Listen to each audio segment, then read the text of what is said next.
Bonjour à tous et bienvenue dans ma cuisine. Alors, comme d'habitude, j'espère que vous allez tous bien. Voilà, vous m'avez manqué, oui, cette semaine, vous m'avez pas trop vu en fait. Il y a eu beaucoup de chamboulements en fait cette semaine. Et c'est pour ça que je n'ai pas pu faire des lives comme j'aurais aimé le faire. Donc je suis très heureuse de vous retrouver justement aujourd'hui. Voilà. Donc ça va être pour une recette qui va être juste très rapide. Hein. Alors comme vous voyez, je ne suis pas chez moi, vous n'êtes pas dans ma cuisine réelle. Hein. Je suis chez une amie, mais j'y vais toujours, comme je dis, avec mes tupperwares pour pouvoir cuisiner. Donc là, j'ai envie de vous faire un peu voyager en fait. J'ai envie d'un tagine de poulet et pour pas m'embêter, je vais la faire à la micro-minute. Donc vous connaissez cette micro-minute, hein, puisque voilà, je l'utilise régulièrement.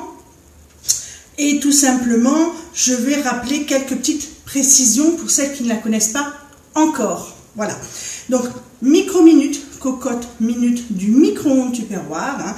On va pouvoir réaliser en un temps rapide au micro-ondes des préparations telles que la blanquette de veau qui a été la recette phare lors de son lancement en 2015 en 25 minutes. Un risotto. Vous avez aussi, comment dire, on peut faire du sucré aussi, avec du riz au lait, du pudding, de la paella aussi pour du salé, des bourguignons, qu'est-ce qu'on peut faire d'autre? Il y a une multitude. En fait, tout ce que vous faites dans une cocotte minute traditionnelle, vous allez la réaliser à l'intérieur, sans surveillance. Et oui, pourquoi? Parce que du moment que vous mettez dans le micro-ondes, que vous lancez la cuisson, vous pouvez vous absenter de chez vous.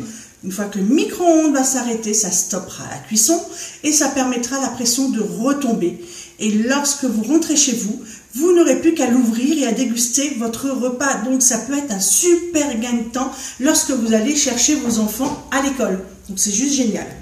Bien sûr, il faut quand même respecter certaines choses, comme une cocotte minute traditionnelle. On ne va pas s'amuser à faire tomber la pression puisque ça c'est le picot. Alors je vais le couvercle, ça sera peut-être plus simple pour que vous voyez. Hop là, voilà. Ce picot là, vous voyez que je bouge là. Ça c'est celui qui va vous indiquer que la cocotte est sous pression. On ne va pas s'amuser à le baisser comme une cocotte traditionnelle. On va laisser tomber la pression doucement, hein, toute seule. Vous avez cette valve là. La noire, vous voyez, je l'ouvre. Celle-ci, c'est aussi une de sécurité. S'il y a trop de pression, ben, elle va s'ouvrir et elle va laisser en partir dans votre micro-ondes. Il y en a une troisième qui est juste, alors, je peux comment me mettre pour que vous voyez bien, juste là, il y a un petit trou, donc je vais essayer, voilà. Est-ce que vous voyez, voilà, là, je n'ai pas mis mon doigt, là, je mets mon doigt. C'est un petit changement de couleur. Celle-ci, c'est aussi une autre sécurité qui est dans le loquet. Comme toute cocotte minute, souvent c'est des systèmes à baïonnette, donc il suffit de mettre les pictos qui sont là et là, face à face. On va tourner, on baisse le loquet, et elle est sécurisée. Lorsque c'est fini, vous ne la prenez pas non plus pour la mettre dans de l'eau froide pour faire baisser la pression. On laisse tout seul, on l'oublie. Hein, et ça nous permet justement de nous occuper de nos enfants, de nous occuper de nous. Bien sûr, comme tous nos produits, vous voyez, ils sont, voilà, on les voit. C'est pictogrammé. Donc, vous avez les temps maximales à respecter, la puissance du micro-ondes. Donc là, c'est 900 watts. Il faut un maximum de 2 litres à l'intérieur et un minimum de 150 millilitres et c'est 30 minutes maximum. Alors, je vais essayer de vous montrer. Alors, la mienne, c'est celle que j'ai gagnée moi en 2015, que j'utilise, allez, je ne vais pas dire tous les jours, hein, mais très régulièrement. Donc elle est quand même, hop là, je vais rincer, elle est peut-être, vous verrez peut-être un peu du marquage dedans, mais ça c'est tout à fait normal puisque ça vous prouve que j'utilise mon produit. Alors vous verrez peut-être pas forcément les minima et le maxima du coup, le minima est là, le maxima est là. Alors pourquoi une telle marge? Tout simplement pour qu'il y ait suffisamment de place pour qu'une pression puisse se créer dedans et que ça cuise. Si vous n'avez pas de place, il n'y a pas de surface entre le haut de votre préparation et votre couvercle, il n'y aura pas de pression, ou très peu. Donc ça ne cuira pas, puisque c'est une réelle cuisson pression. Comme vous voyez, elle est rayée, il y a un bandeau avec des rayures. En fait, c'est une petite barrière pour que les ondes ne tapent pas directement sur vos aliments, mais permettent simplement de la monter en pression. Donc, une fois qu'on sait qu'il faut utiliser 150 ml de liquide par tranche de 10 minutes de cuisson, vous faites ce que vous voulez à l'intérieur. Voilà. Vous avez une envie de raclette, vous mettez à peu près 300 ml d'eau, des pommes de terre, vous fermez, 20 minutes de cuisson, le temps que la cuisson retombe, la pression retombe, ça finalise les cuissons et c'est ça l'important, voilà. Et bien du coup, vous avez vos pommes de terre pour vos raclettes et vous n'avez pas eu de dégagement d'humidité dans votre cuisine puisque c'est dans le micro-ondes. Donc ça, c'est aussi un autre avantage pour les personnes qui ont des petites cuisines parce que très vite, on a beaucoup d'humidité et voilà, c'est pas l'idéal, hein, tout simplement. Voilà, donc c'est juste ce qu'il faut respecter. Entre autres, quelque chose qu'on ne vous présente pas mais que vous le voyez à chaque fois, c'est les couteaux. Voilà. Alors, les couteaux, moi j'ai un support à couteaux où ils sont rangés dedans. Donc, c'est les couteaux du catalogue, hein, c'est ceux qui sont avec des couleurs justement pour les reconnaître. Mais quand vous partez quelque part, ils ont leur fourreau. C'est juste génial. Donc, vous pouvez partir avec votre couteau. C'est ce que j'ai fait. J'ai sorti mon couteau à tomate parce que celui-là, où que j'aille, il vient avec moi, hein. Si je sais que je dois cuisiner, je l'ai avec moi parce que je l'adore. Il ne sert pas qu'à couper des tomates, hein, bien sûr. Un saucisson un peu mou, c'est très bien. Vous devez éplucher des blancs de poulet, c'était le cas moi pour cette recette, c'est super. Et je pars toujours, vous voyez, avec le petit couteau, voilà, avec aussi son fourreau. Alors celui-ci, dans le catalogue linéaire, bien sûr, n'est pas de la même couleur. Celui-ci, c'est la gamme Flashy, que j'aime beaucoup. Donc, j'ai aussi dans mon sac, en fait, de démonstration quand je viens en présentiel chez vous. Donc, vous voyez, les couteaux, c'est vrai qu'on ne pense pas forcément à vous les montrer comme ça, puisque vous nous les voyez les utiliser. Et on ne pense pas du coup à vous dire qu'ils ont ces beaux fourreaux pour pouvoir les transporter. Alors, comme d'habitude, hein, j'ai déjà avancé le travail, vous le savez. Donc, il faut... Alors, je vais vous dire ce qu'il faut pour le tagine. Donc, il faut 200 g de tomates, de l'ail, 3 gousses, 15 g de gingembre frais, là, moi, je vais mettre du sec.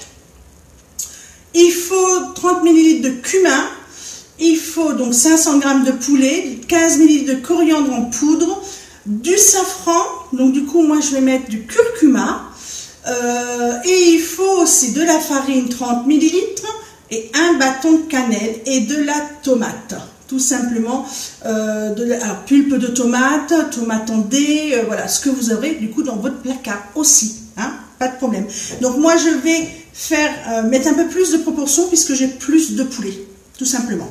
Alors on va déjà, donc vous voyez, j'ai coupé en morceaux mes blancs de poulet, tout simplement, et on va mettre la farine. Alors pourquoi de la farine ? Ben, tout simplement parce que ça va, nous c'est une action qu'on appelle singer et en fait ça va vous permettre de vous lier un peu quand même aussi votre sauce.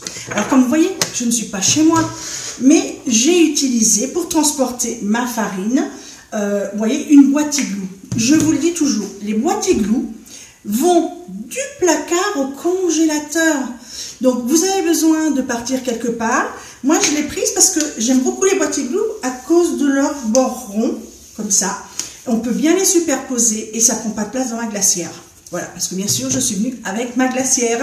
Alors, normalement, il faut 30 ml. Du coup, je vais en mettre 50, tout simplement. Et l'avantage, regardez, alors je me pousse un peu comme ça, vous voyez bien, c'est que comme c'est gros, il y a un grand bord, je peux bien la raser sans en mettre de partout. Voilà, tout simplement. Allez,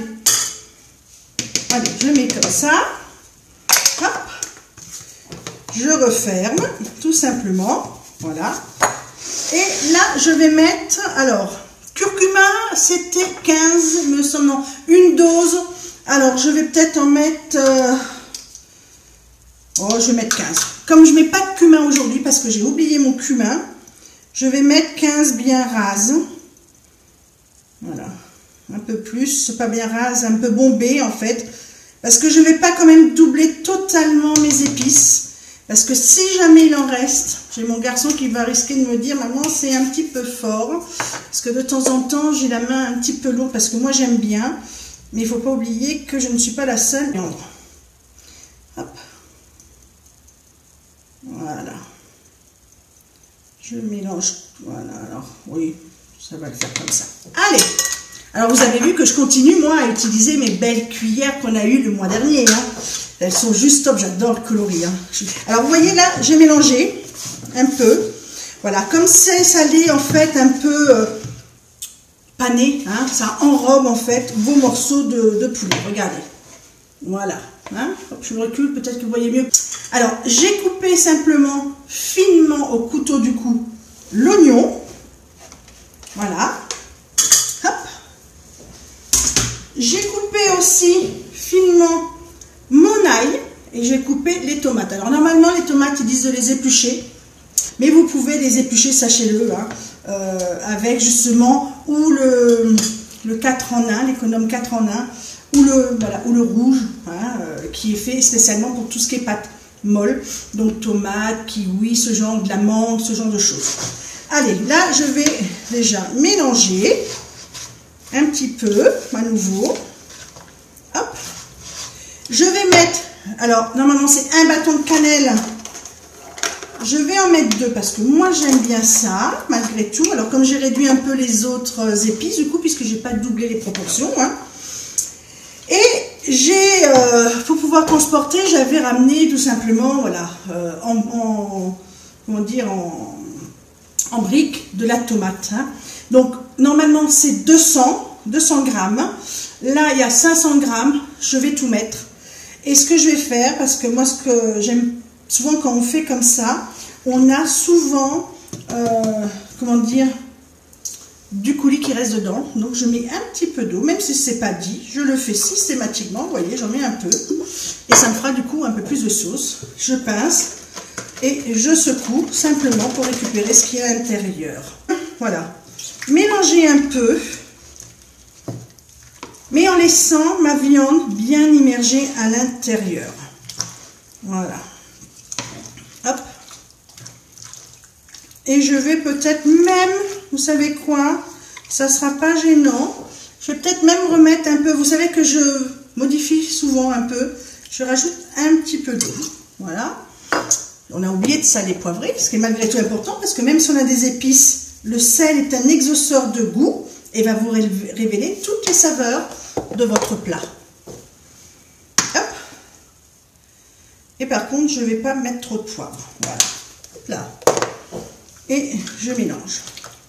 Alors, même mes soupes, hein, moi je m'embête plus. Hein. Je coupe mes légumes, je mets de l'eau juste au niveau des légumes. Je mets 1 ou 2 bouillons de légumes pour mettre un peu plus de goût aussi.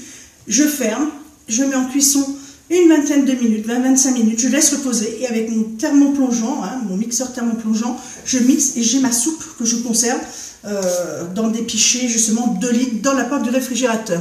Hop, alors je vais mettre ça là. Alors regardez, vous voyez? Et là en fait, je m'en occupe plus, je vais fermer. Donc je lève le clapet, il y a le triangle qui est là et un triangle sur la poignée. Je me mets face à face. Je verrouille, je ferme. Alors là, normalement, pour 500 grammes, on part pour 12 minutes à 900 watts. Là, je vais partir pour un peu plus long puisque j'en ai plus dedans aussi. Et qu'est-ce que je vais faire avec? Alors, parce que bien sûr, là, j'ai mon plat, j'ai pas ma garniture.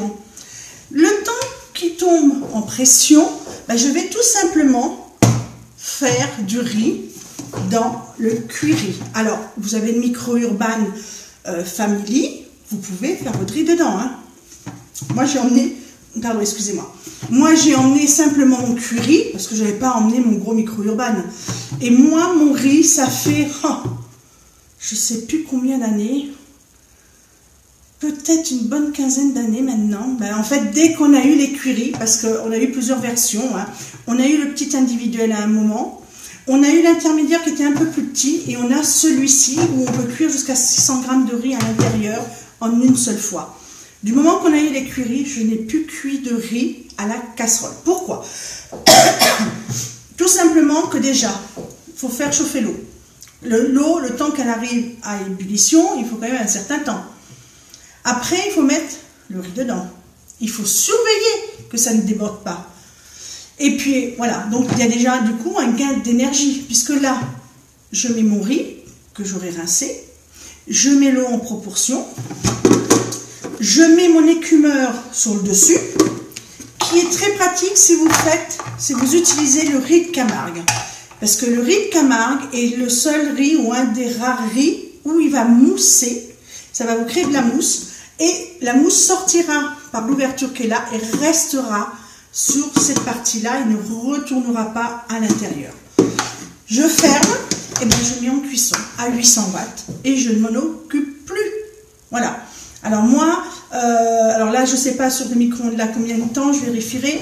Mais chez moi, je sais qu'il faut que je le mette à 800 watts 14-15 minutes. Voilà.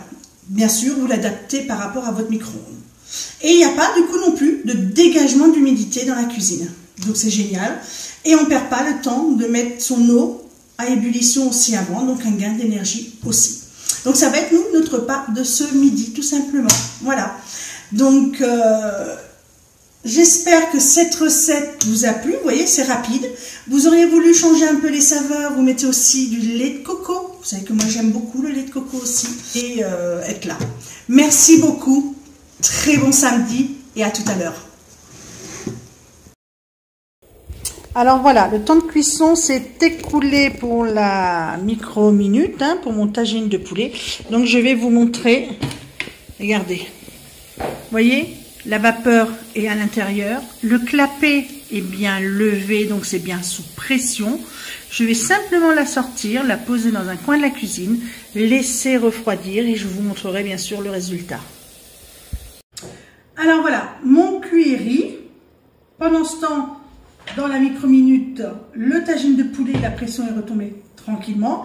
Je vais simplement vous montrer. Alors regardez, il risque d'y avoir un peu de buée. Donc j'appuie juste sur les oreillettes pour l'ouvrir. Vous voyez, il est bien chaud et il est parfaitement cuit. Donc mon repas est prêt. Je vais vous montrer maintenant l'ouverture directement de la micro-minute. Je déverrouille le clapet, je tourne. Regardez, elle n'est pas belle la vie? Je vais vous montrer, je vais prendre la spatule. Regardez, voilà, un plat. Oh, c'est dommage que vous n'ayez pas les arômes parce que ça sent super bon. Un plat goûtu avec de la sauce parce que nous on en veut un peu plus. Hein. J'ai un homme qui aime bien ça. Et s'il en reste, ça me fera une base pour une prochaine recette parce que j'ai une idée en tête. Et je vous la montrerai certainement. Donc, et ça accompagnera très bien le riz.